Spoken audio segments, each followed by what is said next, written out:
En primer lugar, vamos a dar paso y la bienvenida a Paco Sánchez Montoya, de sobra conocido por todos, gran investigador y entusiasta de la memoria histórica y fiel colaborador de la UGT, con el rescate de todo nuestro pasado histórico. Nos parecía importante en este 130 aniversario conocer detalles de la historia de la UGT de Ceuta, y Paco nos va a aportar los últimos datos que ha podido conseguirlo, actualizado, que ha estado investigando. Han sido muy difíciles de conseguir y con todo ello nos lo va a presentar esta tarde. Muchas gracias.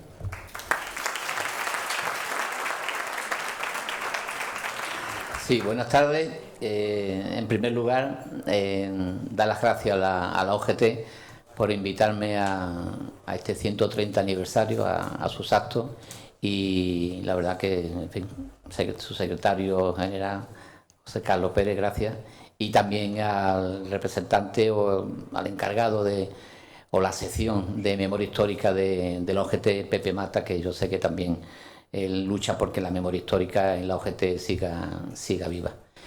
Yo mi intervención, que en principio en las invitaciones se puso historia de la OGT, que más quisiéramos tener la historia de la OGT ya escrita y que va, nos falta todavía mucho. Yo diría, mi intervención va a ser, se podría llamar apuntes para la historia de la OGT, porque desgraciadamente yo recuerdo cuando allá por el año 95 del siglo pasado, ya, algunos somos mayores ya, uno más que otro, pero bueno, somos mayores ya. Pues en el año 95 yo empecé a recabar datos sobre el libro que tenía pensado publicar, que tardé 10 años en publicarlo, que lo publiqué en el 2004, sobre la guerra civil en nuestra ciudad y la república. Yo recuerdo que cuando empecé, lo primero que pensé, digo, bueno, aquí tengo que ir a la sede de la OGT y a la sede del PSOE a recabar información, a recabar datos, ¿no? Y bueno, mi sorpresa, aunque yo me lo temía, mi sorpresa fue que desgraciadamente tanto el sindicato como el Partido Socialista me comunicaron que no, que absolutamente no había nada. Y efectivamente, es que habría que ponernos en situación de aquel 17 de julio de 1936 en Ceuta, cuando dieron las 11 de la noche, ya la ciudad estaba tomada al mando del teniente coronel Yahweh, que apareció por aquí con la legión de aquí al lado del acuartelamiento de Darriffin, y la ciudad prácticamente el 17 de julio estaba tomada.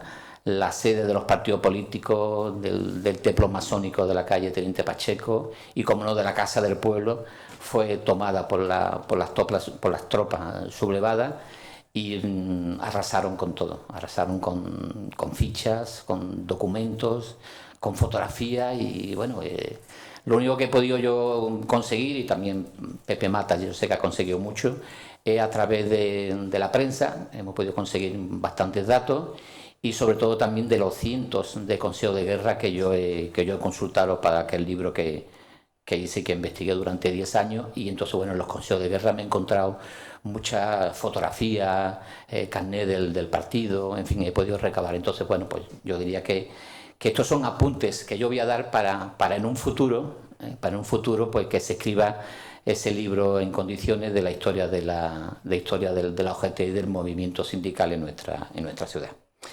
Bueno, ese ha sido mi preámbulo un poco, y yo a nivel nacional de la OGT no voy a hablar, porque después va a hablar compañera Carmen, ¿no? Después va a hablar ella al nivel nacional, entonces yo me voy a remitir solamente a lo que es Ceuta.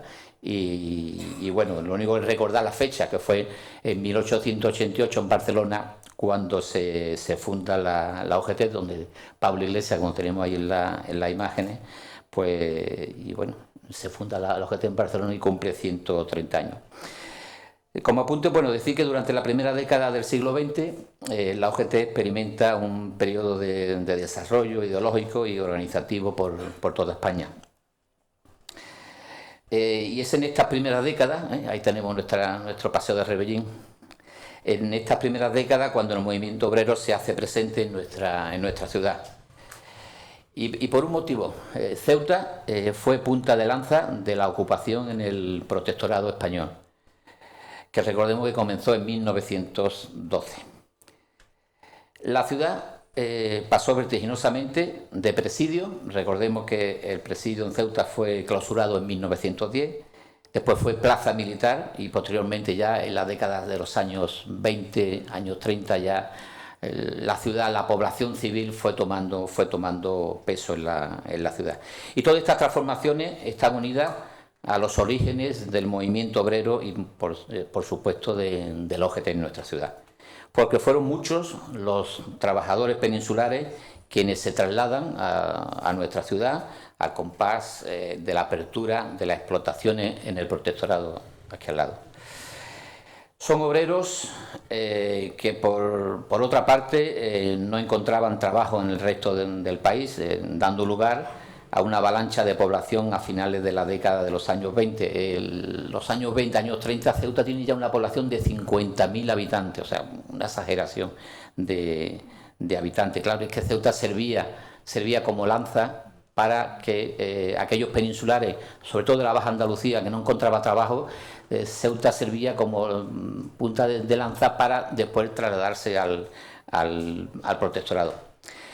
Según mis datos, bueno, es el Paseo de las Palmeras, aunque parezca que no, es el Paseo de las Palmeras, ese sería los años 15 aproximadamente, una cosa así. Digo que según mis datos, en 1923 se produce la que seguramente sería la primera huelga de la historia contemporánea por un grupo de cargadores del puerto. Estos primeros conflictos sociales producidos en nuestra ciudad fueron coetáneos con la implantación de intereses políticos y económicos al compás de la ocupación en el protectorado. Se comienza a crear, en los años 20, se comienza a crear en la ciudad las cooperativas, las sociedades de socorro, las corporaciones de ebanistas, albañiles, peones, cargadores, portuarios, en fin, todas las sociedades que se podían crear de cooperativas dentro de la OGT.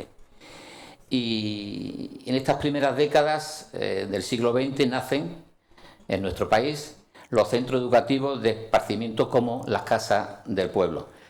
Aquí tenemos esta imagen verdaderamente entrañable y prácticamente, bueno, tenemos tres fotos de la casa del pueblo de Ceuta. Esta es una, que es una foto entrañable y lo que he dicho yo al principio, que desgraciadamente no sabemos quiénes son, no sabemos si era el secretario general o si el otro señor era el secretario del gremio de obreros, en fin, desgraciadamente nuestra memoria no la tenemos. Bueno, ahí tengo que agradecer esta fotografía que me la cedió la familia Sarria, que está ahí el padre, donde está el señor de los calcetines blancos, pues al lado, Sarria, que era representante, a lo mejor algunos lo habéis conocido, era representante, Sarria.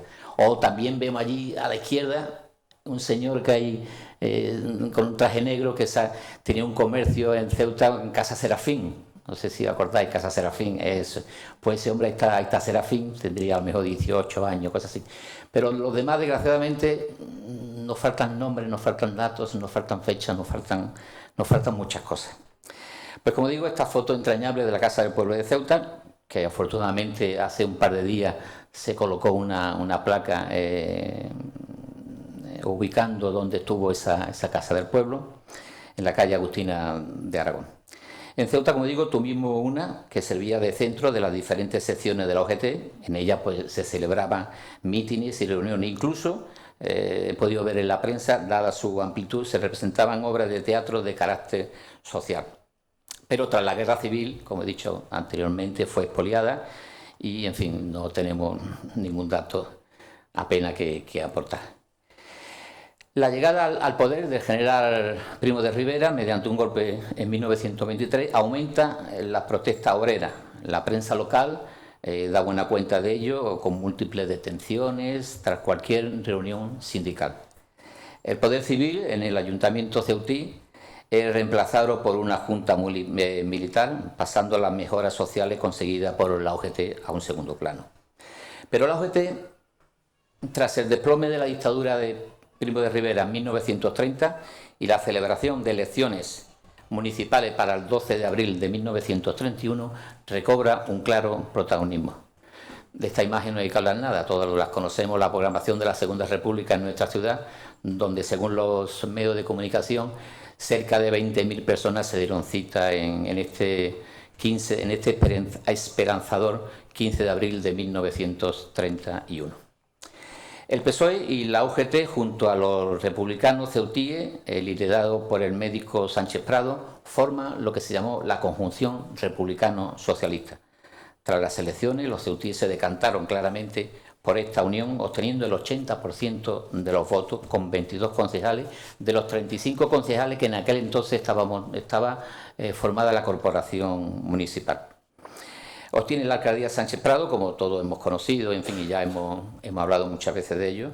Y bueno, ahí vemos el doctor Sánchez Prado en una de sus primeras intervenciones. Eso sería un 2 de mayo, que cuando se celebra el Teniente Ruiz, ahí lo tenemos, un 2 de mayo de 1931, dirigiéndose en la Plaza Ruiz a los ceutíes. Pero sobre todo, en la prensa de aquella época se destaca que tuvo una reunión con la Unión General de Trabajadores, con la UGT, para intentar hacer un proyecto de casas baratas, que parece ser que no se llevó a efecto, dado que en el año 36 pues, todos estos proyectos se vinieron abajo.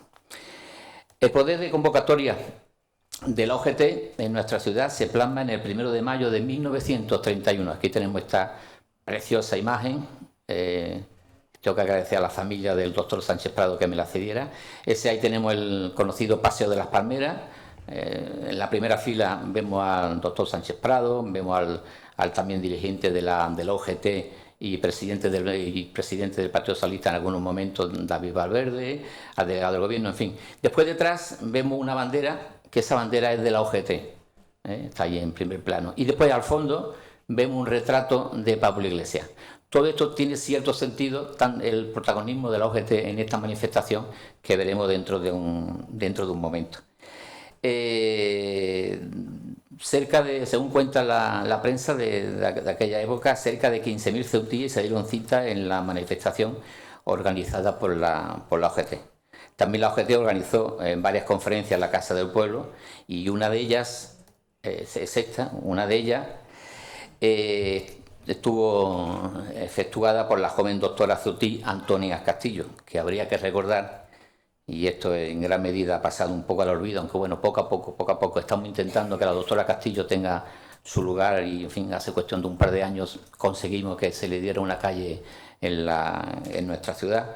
Y tenemos que recordar que la doctora Castillo fue la primera mujer médica en la ciudad, y también habría que recordar, ahí la vemos, la Casa del Pueblo, y esta es una conferencia que ella está impartiendo a las mujeres, porque si os veis hay muchas mujeres y muchos niños en la Casa del Pueblo. Es que estaba dando una conferencia sobre el seguro de maternidad.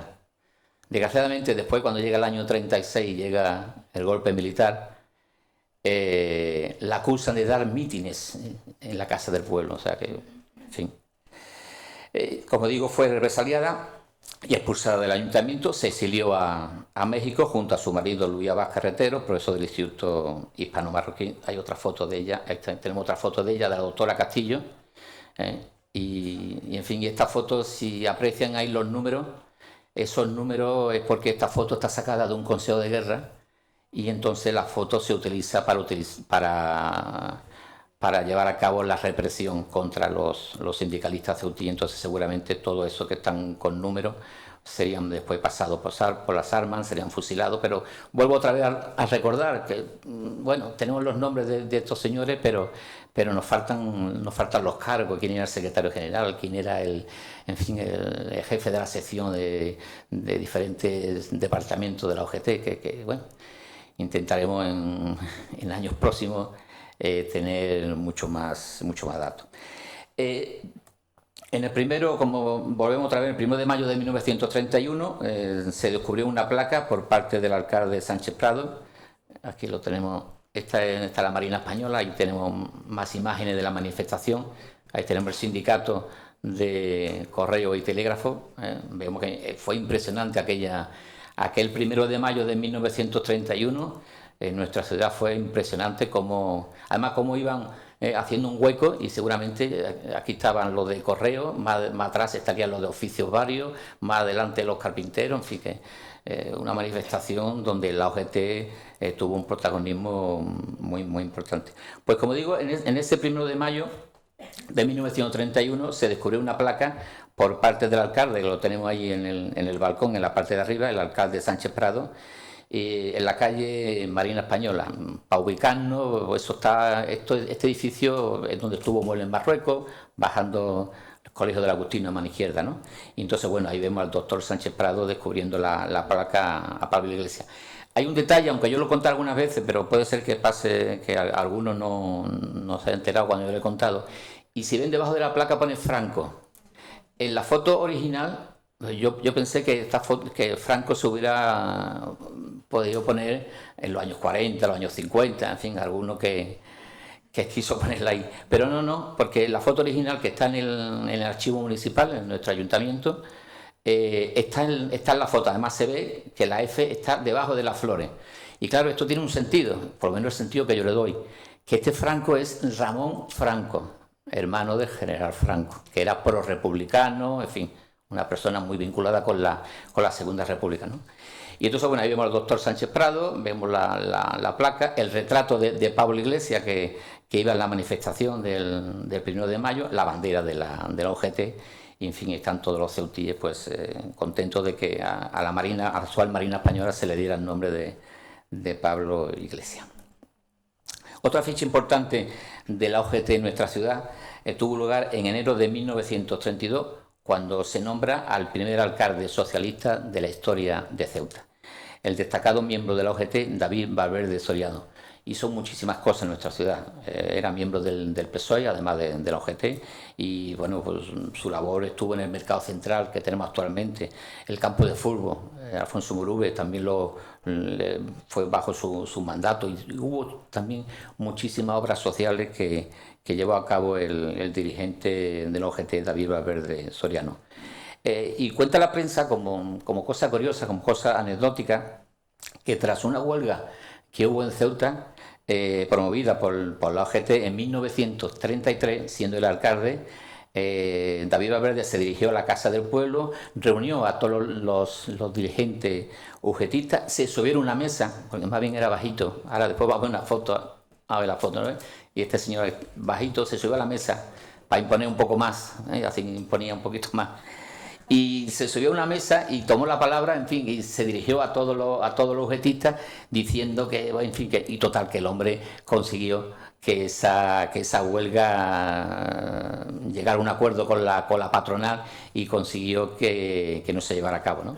Esta foto, bueno, por el momento histórico, ahí vemos al alcalde, vemos detrás a Pulido, que después los hijos también pertenecieron al PSOE y fueron concejales del PSOE. Pulido está a su izquierda, y se van a colocar la primera piedra del mercado central. Recordemos que la primera piedra se colocó en 1933, el mercado que actualmente tenemos.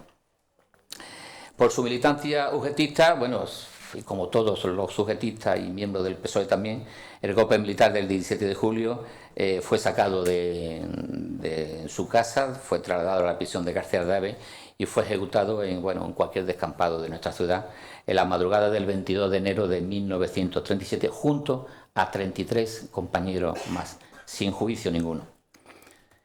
En 1934, la situación para la UGT empeora, con un gobierno conservador y dispuesto a ir recortando las mejoras sociales conseguidas por los trabajadores.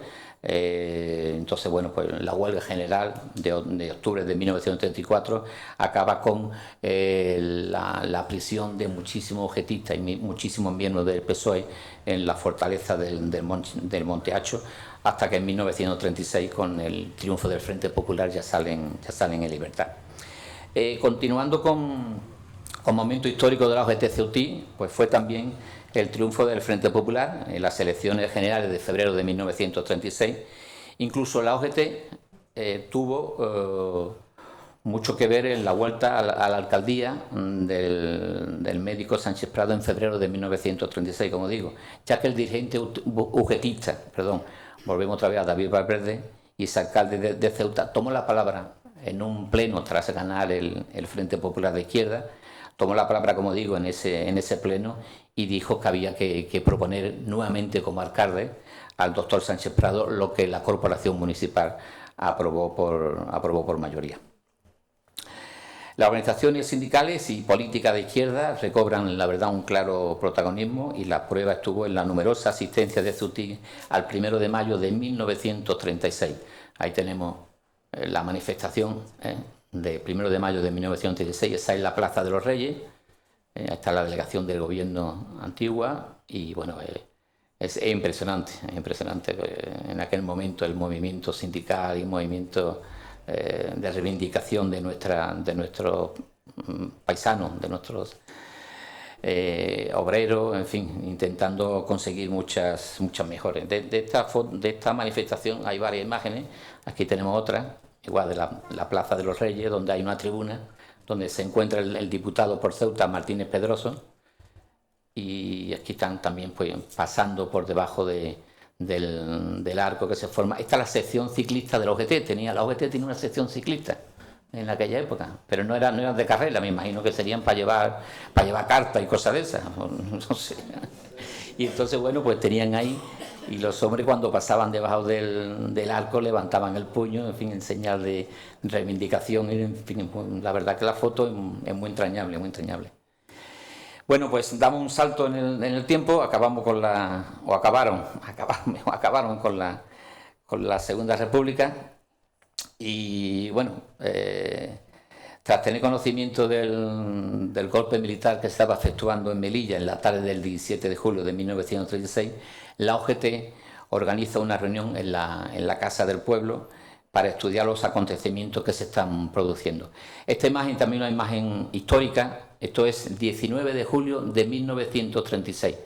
El general Franco acaba de aterrizar por la mañana en el aeropuerto o aeródromo de Tetuán, de San Ramel, y venía de Canarias, como todos sabemos, y entonces rápidamente se dirigió a nuestra ciudad. Y bueno, aquello que vemos al fondo como anecdótico son las bóvedas del Hotel La Muralla, eso que es así, que todavía están ahí. Entonces es una fecha también importante, esta fotografía, 19 de julio de 1936, cuando llega el general Franco a hacerse cargo de las fuerzas sublevadas en nuestra ciudad.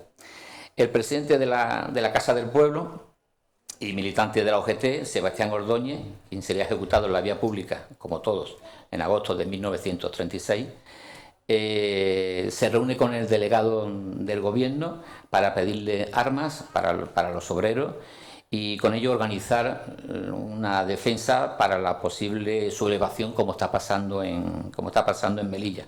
El delegado del gobierno no le aportó ninguna arma y bueno, el delegado del gobierno, según los testimonios que yo he tenido acceso en los consejos de guerra, le dijo que se tranquilizaran, que esto no iba a llegar a más, que lo de Melilla era una cosa anecdótica y que se iba a quedar en nada. Vaya visión que tiene el delegado del gobierno.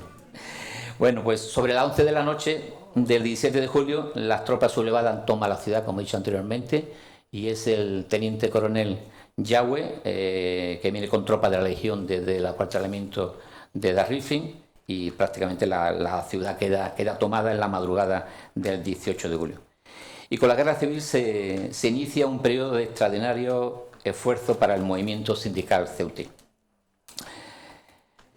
La Casa del Pueblo son asaltadas y sus militantes sacados de sus casas y encarcelados y fusilados. Ahí vemos a falangistas, brazo en alto, pasando por lo que es la puerta de lo que es el Puente Almina y la puerta del mercado, lo que vemos al fondo del mercado central. Entre la fortaleza militar del Monte Hacho, la prisión de García de David y las mujeres, en lo que todavía se conocen como la cárcel de mujeres del Sachá, son muchísimos, son cientos los detenidos. Para no cansarle mucho con datos, tan solo decir que la primera ejecución se lleva a cabo en la mañana del 21 de julio de 1936. Y con estas dos primeras muertes se comienza una larga lista que no acabaría hasta 1944 con 268 ceutíes asesinados, de los cuales 156 fueron arrojados a la fosa común.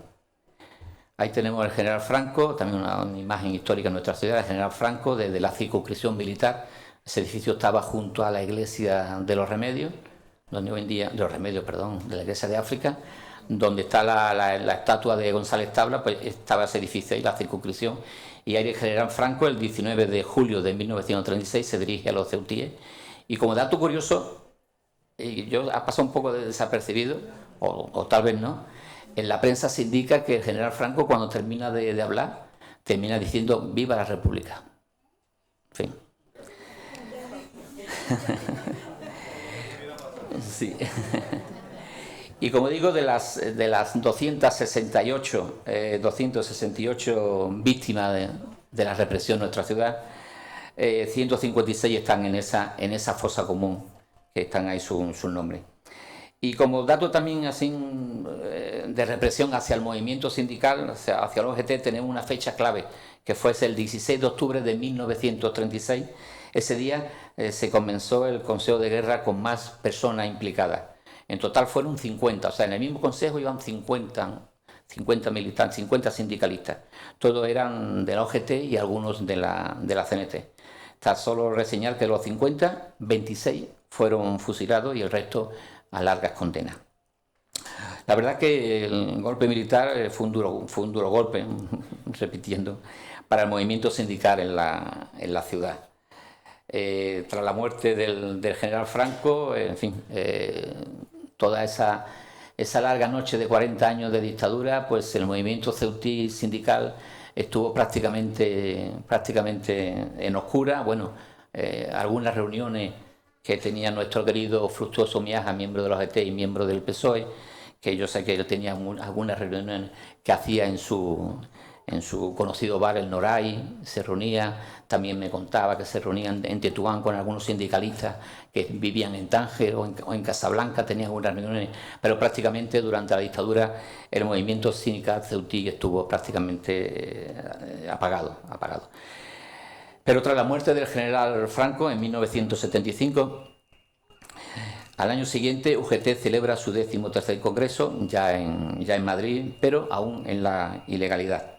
Nuestra ciudad también vivía esos momentos históricos. La UGT se legaliza y comienzan las primeras reuniones para recuperar el tiempo perdido. Y celebrando, como indica aquí la imagen, celebrando su 1 de mayo en 1979, tras 40 años de dictadura. La verdad que sería interminable nombrar aquellos sindicalistas que hace más de 3 décadas salieron a las calles de nuestra ciudad. Pero bueno, como representación de todo ello están sus secretarios generales.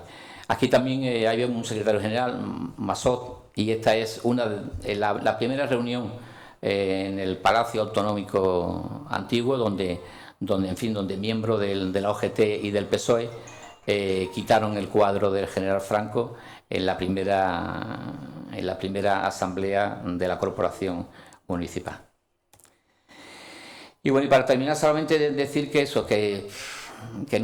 la memoria de la OGT está en los libros, hay que buscarlo, está en los consejos de guerra, pero sobre todo donde está la memoria de la OGT es en la fosa común de nuestro cementerio. Muchas gracias.